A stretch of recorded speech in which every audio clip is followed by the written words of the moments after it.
group of people working on it. I instructed my team to use the Defense Production Act, and the Defense Production Act was used very powerfully, but due to our direct global health and directly not trust that, the public are now experiencing, you look all over the world, tremendous death and economic devastation because those tasked with protecting us by being truthful and transparent failed to do so. It would have been so easy to be truthful. And so much death has been caused by their mistakes. We will continue to engage with the WHO to see if it can make meaningful reforms.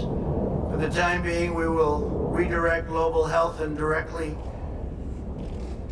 work with others. All of the aid that we send will be discussed at very, very powerful letters and with very powerful and influential groups and smart groups, medically, politically, and every other way. And we'll be discussing it with other countries and global health partners, what we do with all of that money that goes to WHO. And maybe WHO will reform, and maybe they won't. But we'll be able to see, as you know, in other countries hit hard by the virus, hospitals have been tragically forced to ration medical care and the use of ventilators. But due to our early and aggressive action, the skill of our healthcare workers, and the resilience of our healthcare system, no hospital in America has been forced to deny any patient access to a ventilator with all of the talk you've heard, where some states wanted 40,000 ventilators. I said, that doesn't work, 40,000. And they ended up with 7,000 or 8,000. And they had no problem. 40,000 ventilators for one state. It was ridiculous. The scariest day of my life was about a month ago when, after a long day of meetings, my team told me that we were going to be needing 130,000 ventilators, that we were short hundreds of thousands of ventilators. This is the system we inherited. I had governors requesting unreasonable sums that the federal government just didn't have. And you look at the states didn't have, the states were not prepared.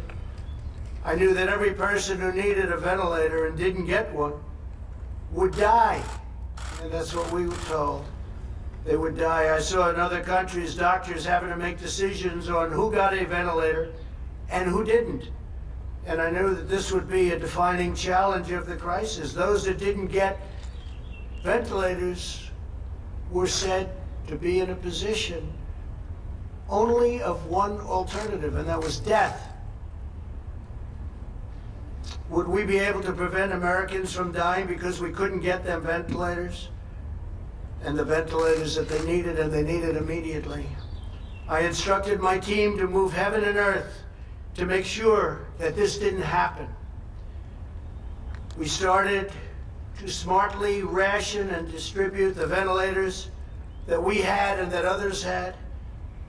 And I got daily updates on the supply we had from requests coming in and people wanting to have updates. We had a great group of people working on it. I instructed my team to use the Defense Production Act,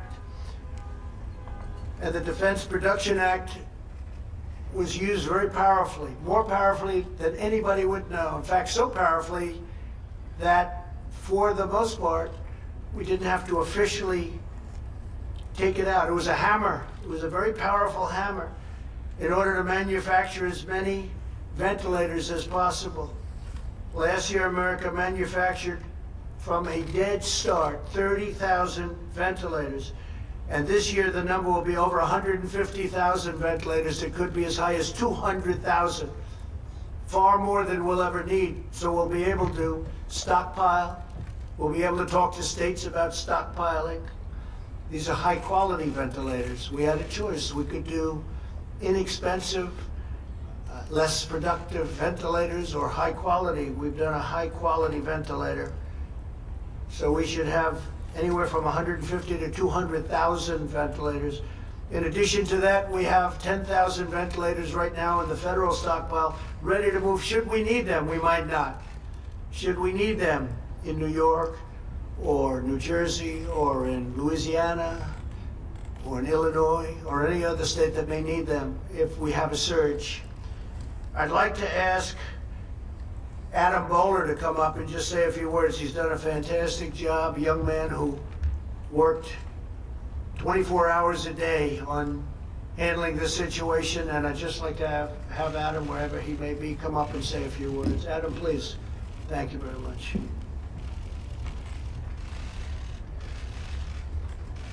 Thank you. Thank you, Mr. President.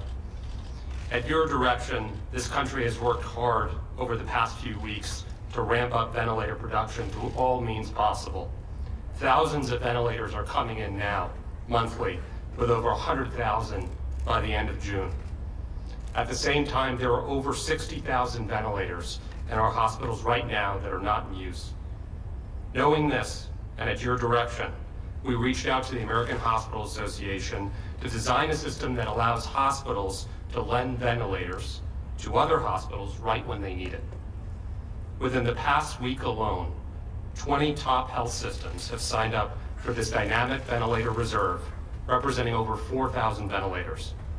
Not only do we have top academic systems like Cleveland Clinic and Mayo Clinic, but we also have top health systems from New York City, New Orleans, Washington State, and California. Over a week ago, these places would have needed help, but now they are here to help. There's been no American that has needed a ventilator that has not received one. This dynamic virtual reserve, combined with our strategic stockpile, will ensure that this is always the case. I'd like to thank the President for his leadership and directive to focus on public-private partnerships like this one. I'd also like to thank Sam Hazen from HCA, Lloyd Dean from Common Spirit, for leading this effort with the AHA and the Federation of American Hospitals. These have been difficult times. A few weeks ago, the Vice President came into my office and he reminded us of the power of the resilience of the American people and of private companies. We needed it that day, Mr. Vice President. This partnership is another example of Americans helping Americans. Thank you. Thank you. Thank you, sir. I'd shake his hand, but I'm not allowed to. Times have changed, haven't they? Thank you very much. You did a fantastic job. We're very proud of you. You and your whole team. Thank you. Today we are taking further action to maximize our oversupply and available ventilators. This afternoon I met with the leaders, the top people of many of America's big, powerful, beautiful, and very, very important hospitals and hospital associations who join us today. We had a great meeting, learned a lot, and they've been going through a lot. They've been doing a fantastic job, as everybody here will attest.